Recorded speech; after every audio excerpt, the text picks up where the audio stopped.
السلام علیکم ورحمۃ اللہ وبرکاتہ۔ ریڈیو قطر آپ سے مخاطب ہے۔ سیف الرحمان سے آج کا پہلا نشریہ سماعت فرمائیے۔ ابتدا میں پیش خدمت ہے اہم خبروں کا خلاصہ۔ صاحب سمو امیر نے ترکی کے صدر کی جانب سے ایک ٹیلی فون کال وصول کی ہے۔ تیونس کا بحران جاری ہے اور درون و بیرون ملک متضاد رد عمل ظاہر کیا جا رہا ہے۔ اور نجیب میقاتی لبنان کی نئی حکومت قائم کرنے کے لیے مشاورت کر رہے ہیں۔ یہ تھا اہم خبروں کا خلاصہ، اور اب پیش خدمت ہے ریڈیو قطر سے آج کا پہلا مفصل نشریہ۔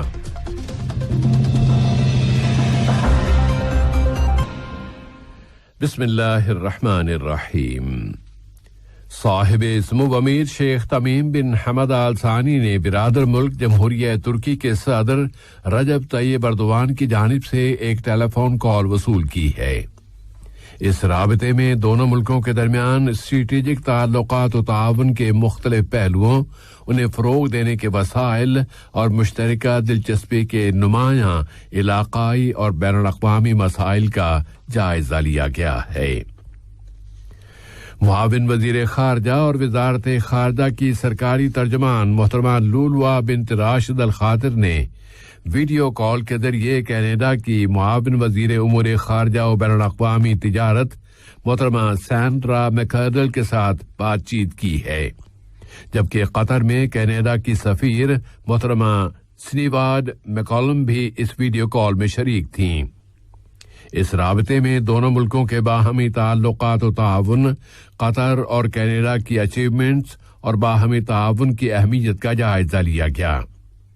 اس کے علاوہ اس رابطے میں علاقے کی تازہ ترین سیاسی صورتحال، خاص طور پر مسئلہ فلسطین اور علاقے میں استحکام کی اہمیت پر گفتگو کی گئی ہے کہ یہ مسئلہ ساری دنیا کے لیے دوہرے اثرات کا حامل ہے۔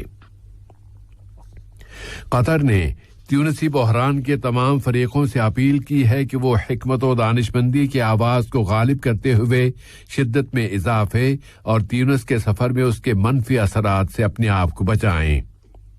قطر کی جانب سے زور دے کر کہا گیا ہے کہ تیونسی عوام کی امنگوں کو وہ پورا ہوتے ہوئے دیکھنا چاہتا ہے۔ قطر کی وزارت خارجہ نے اپنے ایک بیان میں اس امید کا اظہار کیا ہے کہ تیونس کے تمام فریق اس بحران کو ختم کرنے، اداروں کی اسٹیٹ بننے کی بنیادوں کو مضبوط کرنے اور قانون کی بالادستی کو عام کرنے کے لیے آپس میں بات چیت اور ڈائیلاگ کا راستہ اپنائیں گے۔ تیونس میں شدت میں اضافے سے بچنے کی قطری خواہش اور قومی مفادات کو بالا رکھنے کے لیے نیشنل ڈائیلاگ کرانے کے لیے اس کی کوششیں جاری ہیں، اور انہی کوششوں کی وجہ سے تیونسی عوام میں اختلافات کا ذکر کیا جاتا ہے اور تیونس کے اندر تقسیم بھی پائی جاتی ہے۔ اس تقسیم میں اضافے کے ساتھ ساتھ تیونس کے حالات بھی تیزی سے تبدیل ہو رہے ہیں، لیکن اس کے ساتھ ہی امید کی ایک کرن بھی پیدا ہوئی ہے، اور وہ یہ کہ النہضہ تحریک کے رہنما اور وہاں کی پارلیمنٹ کے اسپیکر جناب راشد الغنوشی نے اب یہ اعلان کر دیا ہے کہ وہ نیشنل ڈائیلاگ کے لیے تیار ہیں، جبکہ معزول کیے گئے وزیر اعظم جناب ہشام المشیشی نے صدر قیس بن سعید کے فیصلوں کو قبول کرتے ہوئے یہ اعلان کر دیا ہے کہ وہ صدر کے کسی بھی منتخب کردہ شخص کو اقتدار سونپنے کے لیے تیار ہیں۔ تو امید یہ ہے کہ اگر تیونس کی پریزیڈنسی ان اشاروں کو قبول کر لیتی ہے تو حالات بہتری کی طرف چلے جائیں گے۔ تیونس کے ان حالات میں وہاں کی سیاسی پارٹیوں کی جانب سے صدر کے ان فیصلوں پر متضاد رد عمل ظاہر کیا جا رہا ہے۔ کچھ سیاسی پارٹیوں نے ان اقدامات کو ملک کے قومی اداروں کے خلاف ایک انقلاب اور غیر قانونی اقدامات قرار دے دیا ہے، لیکن کچھ دوسری پارٹیاں انہیں ملک کے سیاسی افق میں بندش کے نتیجے میں ضروری قرار دے رہی ہیں۔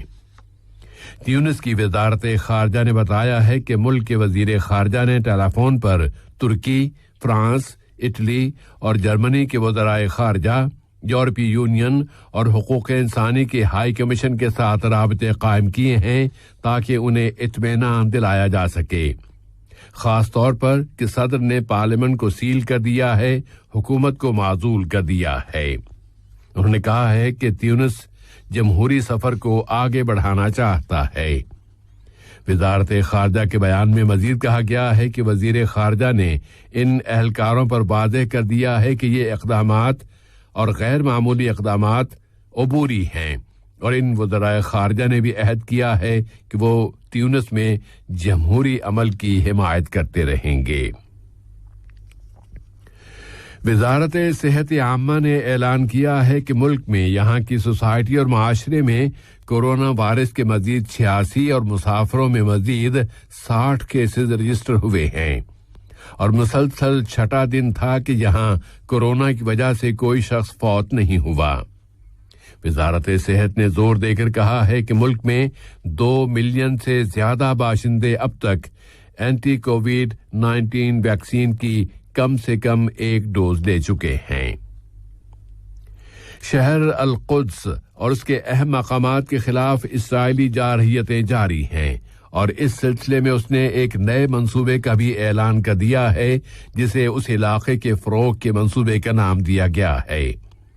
اس منصوبے کے جواب میں فلسطینی انتظامیہ نے یہودی آباد کاری کے اس منصوبے کی سخت ترین الفاظ میں مذمت کی ہے، اور کہا ہے کہ یہ منصوبہ شہر القدس کو ایک مکمل یہودی شہر بنانے اور اس کی اصل شناخت کو ختم کر دینے اور القدس کے نمایاں مقامات کو تبدیل کر دینے کی ایک کوشش ہے۔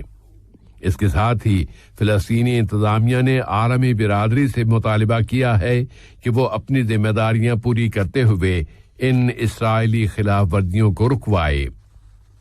اس دوران میں ایک فلسطینی مقبوضہ مغربی کنارے میں اسرائیلی فوج کی فائرنگ سے شہید ہو گیا ہے۔ اس علاقے میں گزشتہ کئی ہفتوں سے فلسطینی مظاہرین اور اسرائیلی فورسز کے درمیان جھڑپیں ہو رہی ہیں۔ 18 سال سے زیادہ عرصہ پہلے امریکی فوجیں عراق میں داخل ہوئی تھیں، اور اب امریکی صدر جو بائیڈن اور عراقی وزیر اعظم مصطفیٰ الکاظمی نے واشنگٹن میں ایک سمجھوتے پر دستخط کر دیے ہیں جس میں اس سال کے اختتام تک عراق میں امریکی فوجوں کی لڑائی کی مہمیں باضابطہ سرکاری طور پر ختم ہو جائیں گی۔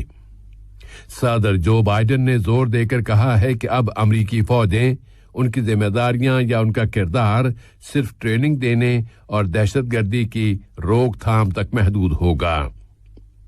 دوسری جانب عراقی صدر برہم صالح نے عراق اور امریکہ کے درمیان ہونے والے اسٹریٹجک مذاکرات کے نتائج کو ملک میں استحکام کی بحالی اور عراقی بالادستی کے لیے بہت اہم بتایا ہے۔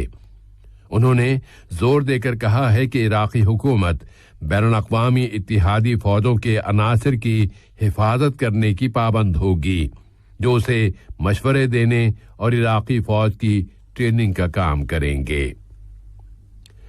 لبنان میں صدر جنرل میشیل عون نے جناب نجیب میقاتی کو نئی کابینہ بنانے کی ذمہ داری سونپ دی ہے، اور وہ اس کے لیے لبنانی پارلیمنٹ کے ساتھ مشاورت شروع کر چکے ہیں۔